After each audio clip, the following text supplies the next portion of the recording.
আজকে নির্বাচন এটা সময়ের দাবি। তার চেয়ে বড় দাবি ছিল আমাদের যে হাসিনার বিচারটা করা, দৃশ্যমান হওয়া, দ্রুততম সময়ের মধ্যে হওয়া। আশা তো ছাড়বই না, না পারলে নির্বাচিত সরকার করব, এটা বলতেই পারি। কারণ হাসিনা যেভাবে আমাদেরকে, দেশকে ধ্বংস করে দিয়েছে, লুটপাট করছে, দুর্নীতি করেছে, দুঃশাসন তৈরি করেছে, গুম করেছে, খুন করেছে, গণহত্যা করেছে, শিশু বাচ্চাটাকে পর্যন্ত হত্যা করেছে, নিজে অর্ডার দিয়ে, আদেশ দিয়ে, সিদ্ধান্ত দিয়ে। এগুলো তো দৃশ্যমান। সেই বিচার হবে না এই বাংলাদেশে, আর সে অপেক্ষায় তো আমরা আছি। এটা প্রায়োরিটি বিচারটা। প্রত্যেকটা বক্তব্যে, বিবৃতিতে আমরা বলি সংস্কারের চলমান প্রক্রিয়া, সংস্কার করতে হবে। কিন্তু সংস্কার করতে গিয়ে যদি ওই হতাশার কথা চলে আসে, তাহলে সংস্কারও শেষ হবে না, হতাশা দূরও হবে না। হতাশায় আবার ফ্যাসিবাদ সুযোগ নিয়ে নেবে। ওই সুযোগ বাংলাদেশের মাটিতে আর হবে না, দেওয়া যাবে না।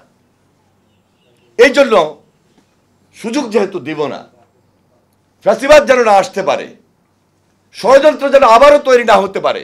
এখনো চলছে, হচ্ছে, পার্শ্ববর্তী দেশও করতেছে, দেশের ভিতরে হচ্ছে, আর্থিকভাবে হচ্ছে। এই যে গাজীপুরের মতো জায়গায় একজন সাংবাদিক সে দায়িত্ব পালন করা অবস্থায় কিভাবে তাকে নির্মমভাবে হত্যার, খুনের শিকার হতে হলো। এটা তো একটা দুইটা ঘটনা নয়, 5 তারিখের পর অনেকগুলো ঘটনা ঘটেছে এইভাবে। এই জন্য হয়তোবা যারা রাজনৈতিক দল আছে তাদের একটা পরামর্শ খুব বেশি প্রয়োজন। নতুন দিয়ে একটা রাজনৈতিক দল, স্বাভাবিক কারণে তাদের সে অভিজ্ঞতা নাই, কিন্তু যাদের অভিজ্ঞতা সম্পন্ন দায়িত্বশীল রাজনৈতিক দল, আমাদের দায়িত্ব হলো তাদেরকে এঙ্গেজ করা, তাদেরকে পরামর্শ দেওয়া। একটা রাজনৈতিক দল বুঝলাম যে তারা বৈষম্য বিরোধী ছাত্র আন্দোলন করেছে, সেখান থেকে পরবর্তীতে একটা রাজনৈতিক দল এসেছে। সেই রাজনৈতিক দলের সঙ্গে আমার আপনার দায়িত্ব হলে বসাবো, বারবার আলোচনা করা, তাদের অভিজ্ঞতাকে শেয়ার করা, আমাদের অভিজ্ঞতাকে তাদের সঙ্গে এঙ্গেজ করা, যে রাজনীতি কি, রাজনীতির পরিস্থিতি কি হতে পারে, কতটুকু সংস্কার করা যাবে, কতটুকু সংস্কার এই সরকার করতে পারবে, এই সরকার কতটুকু কার পক্ষে করা সম্ভব।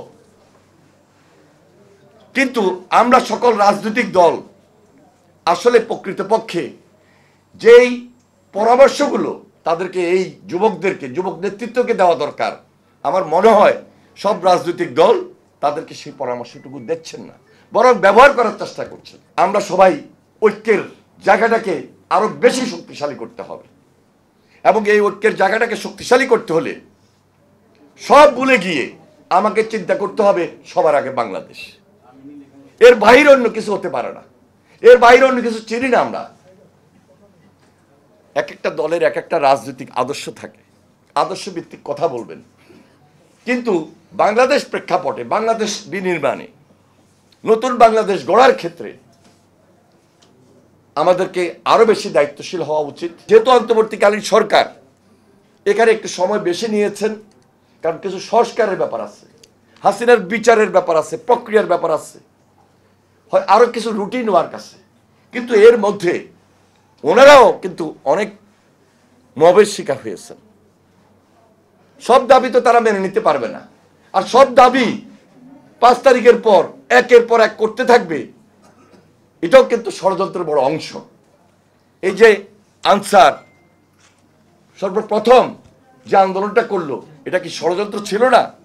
তাহলে ধারাবাহিকভাবে এই ধরনের অনেক মব সৃষ্টি করে সরকারকে অস্থিতিশীল রাখা মানে বাংলাদেশকে অস্থিতিশীল রাখা, এবং আমাদের গোল পয়েন্টে যেন আমরা পৌঁছতে না পারি, এটা দেশে এবং দেশের বাইরে বসে এই ষড়যন্ত্রগুলো করা হচ্ছে। আমরা খুব বেশি সজাগ থাকবো, সতর্ক থাকবো।